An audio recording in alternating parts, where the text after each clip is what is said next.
Assalamualaikum warahmatullahi wabarakatuh. Bagaimana kabar kalian? Sehat bukan? Alhamdulillah. Pada pertemuan yang keenam ini saya akan membahas tentang proporsi. Proporsi merupakan sebuah pernyataan yang menggambarkan keadaan benar atau salah dalam bentuk sebuah kalimat,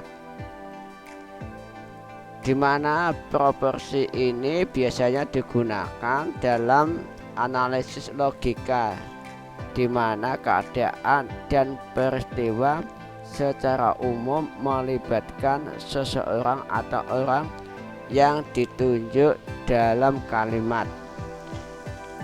Jadi, kebenaran sebuah proporsi berkorespondensi dengan fakta. Sebuah proporsi yang salah tidak berkorespondensi dengan fakta.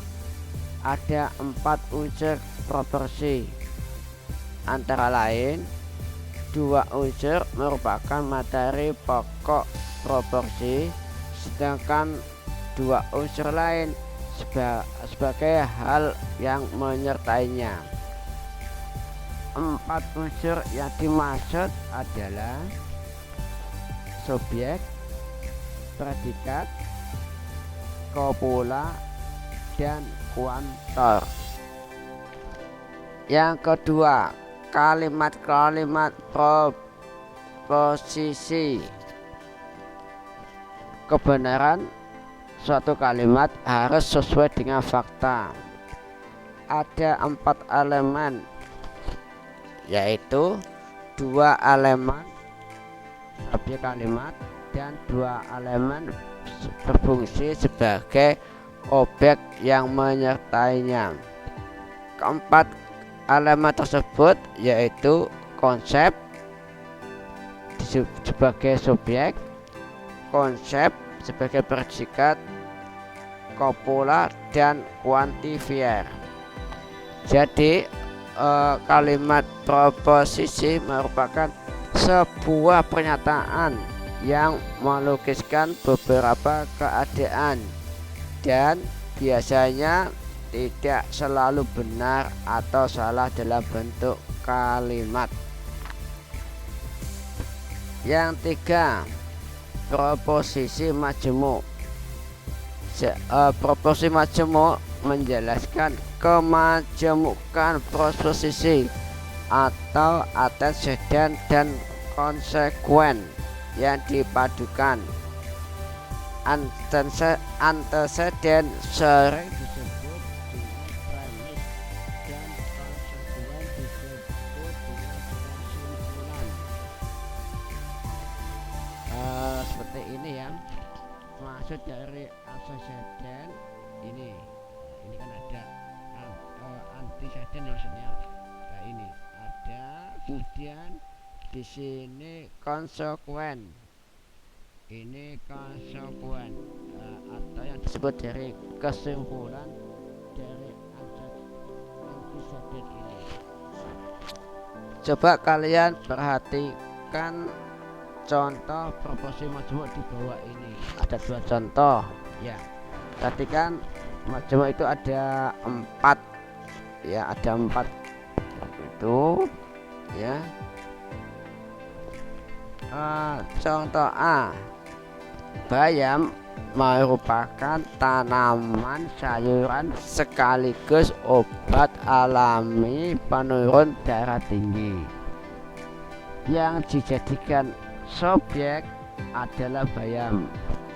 Kemudian yang dijadikan predikat, ya ini predikat adalah sayuran dan obat alami penurun darah tinggi.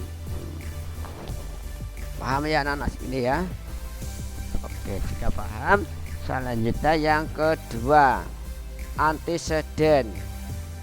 Contoh kalimatnya, kuda adalah kendaraan para kesatria di zaman kerajaan dan kuda merupakan simbol kejayaan.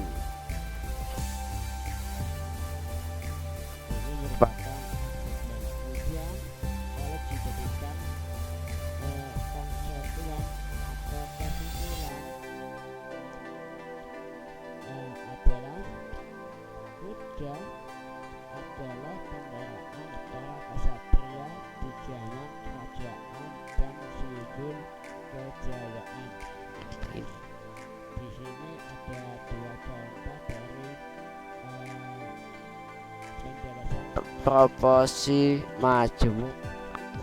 Jadi itu ya, sekiranya kalian sudah paham ya.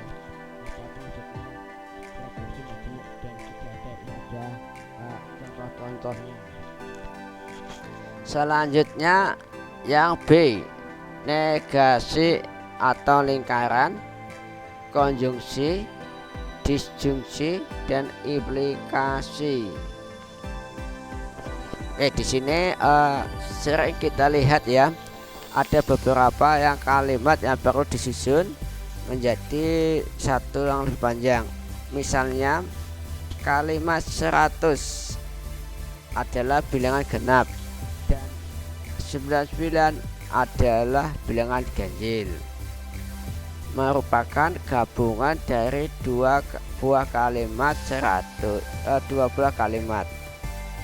Jadi 100 adalah bilangan genap dan kalimat 99 adalah bilangan ganjil. Dalam logika dikenal 5 buah penghubung. Pada 5 buah penghubung ini dijelaskan pada tabel berikut, yaitu pada tabel 1. Di sini pada tabel ini isinya ada negasi, konjungsi, disjungsi, dan implikasi. Nomor 1, di sini ada simbol seperti ini ya, artinya tidak atau not atau negasi. Bla bla bla bla. Kemudian yang kedua, ini tanda panah naik ke atas ya, tanda panah itu artinya dan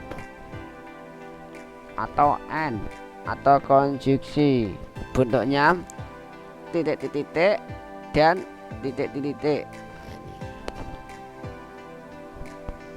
Kemudian yang ketiga, ini tanda ke arah bawah, artinya atau, bisa juga or, bisa juga disfungsi. Bentuknya bagaimana ya, titik-titik atau titik-titik. Nah, ini. Kemudian yang keempat, tanda panah ini ya, arah kanan, itu artinya implikasi. Bentuknya bagaimana? Jika titik-titik maka titik-titik. Nah, ini. Yang kelima, tanda panah kiri kanan, artinya B, implikasi. Bentuknya titik-titik bila dan hanya bila titik-titik. Jadi titik-titik ini nanti isinya kalimat, tergantung kasusnya apa.